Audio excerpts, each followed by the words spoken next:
This morning on BRN, an innovative 1-minute video game boasts a 80% success rate for diagnosing autism.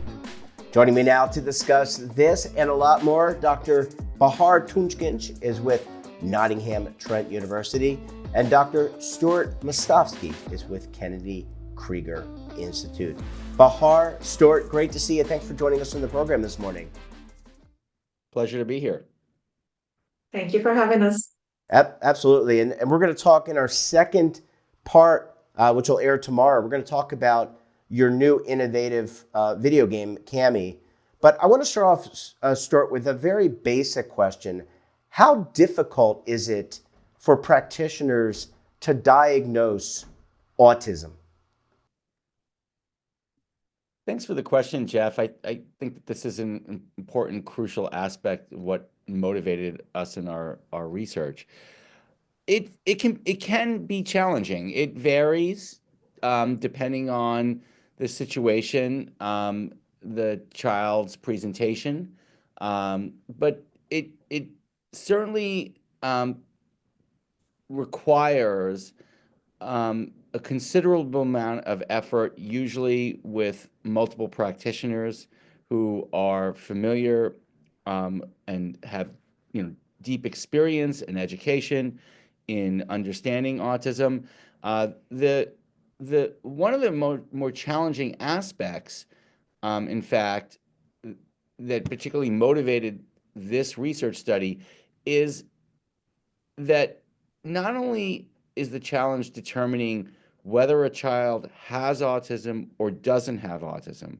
The challenge often can be if the child doesn't have autism, do they have a different developmental challenge that is contributing to why they present to the clinic?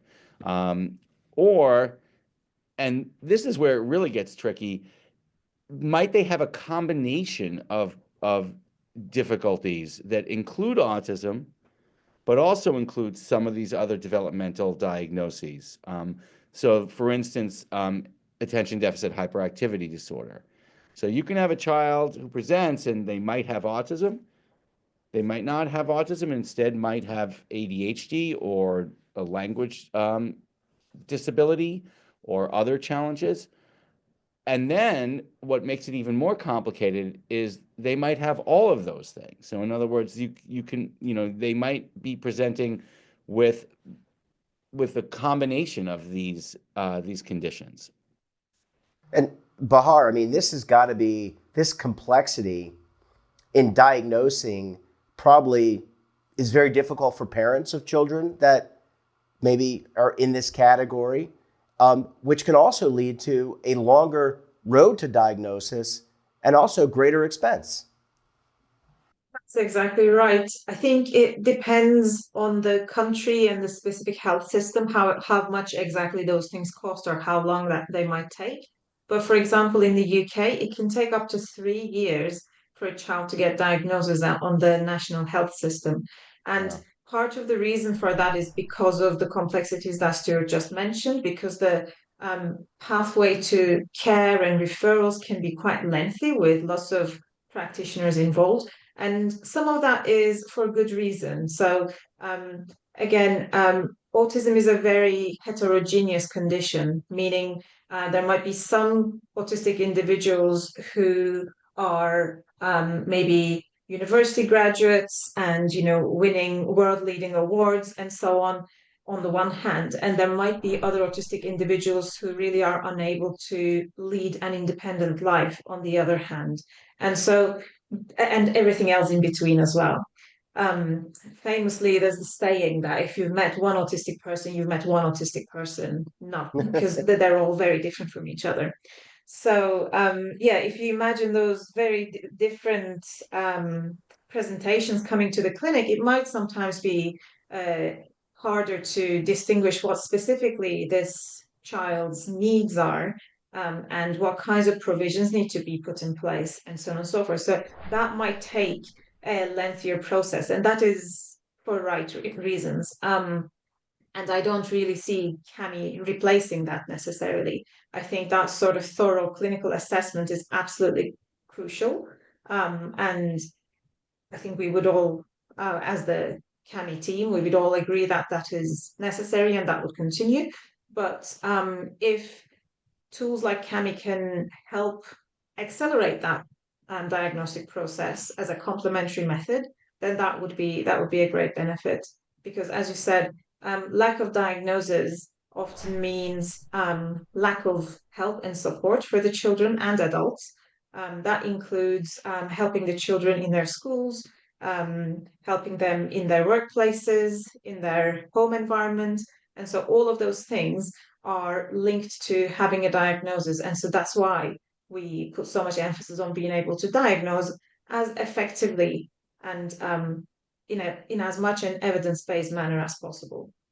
And I mean, Stuart, it's got to be frustrating for parents. And again, I'm not placing blame. I think it's just challenging, this to keep up, have the science keep up with the issue, right? And I think being able to speed up the diagnosis, as Bahar was saying, now you get the opportunity to put in treatment plans or education plans.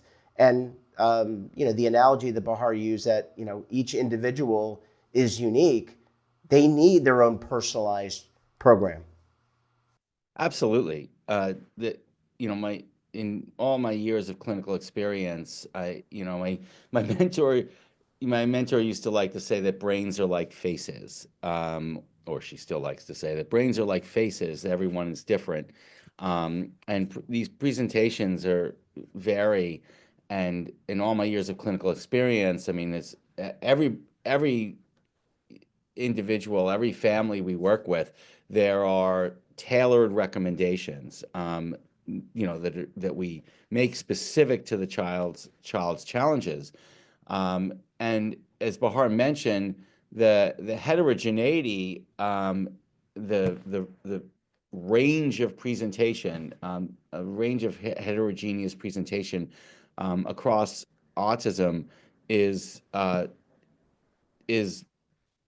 substantial and requires that you really carefully consider what is going to meet the needs of that individual child. In some way, the diagnoses are crucial, but more crucial is figuring out what is going to improve outcomes for that child and their family. And that's one of the advantages to the approaches that we're taking too, and leveraging these technological advances to improve identification, is that it's not only that it helps in the yes no checkbox of, is this autism, is this not autism, is it a different developmental disability such as ADHD or developmental language disorder or not. Most crucially, what it does is it addresses the heterogeneity in ways, can help to address the heterogeneity in ways that help you figure out what might best improve outcomes. So if a child really does have substantial challenges with imitating other people's actions, then that really could inform therapy for improving social skills, communication, learning all types of skills that one needs to function in life, within the classroom or otherwise. And that and tailoring those approaches to that individual child. So if somebody has difficulty with imitation, then you're going to want to think about teaching them skills in a way that is different from how you might teach other children. Well, I mean, it sounds like technology is going to play, or does play, a very important role in speeding up, expediting the diagnosis process, and therefore getting the child closer to treatment. We're going to conclude this part of the conversation, but when we come back tomorrow, we're going to talk about some technological innovations like CAMI to see how it's helping improve the diagnosis. Bahar, Stewart, thanks so much for joining us. We look forward to having you back on the program again tomorrow morning. Thank you. Looking forward to it. Great, thank you. And don't forget to subscribe to our daily newsletter, The Morning Pulse, for all the news in one place. Details, of course, at our website. And your subscription supports all BRN content. And as I said, we're back again tomorrow for part 2 of our conversation about how a 1-minute video game can help diagnose autism. You're not going to want to miss it.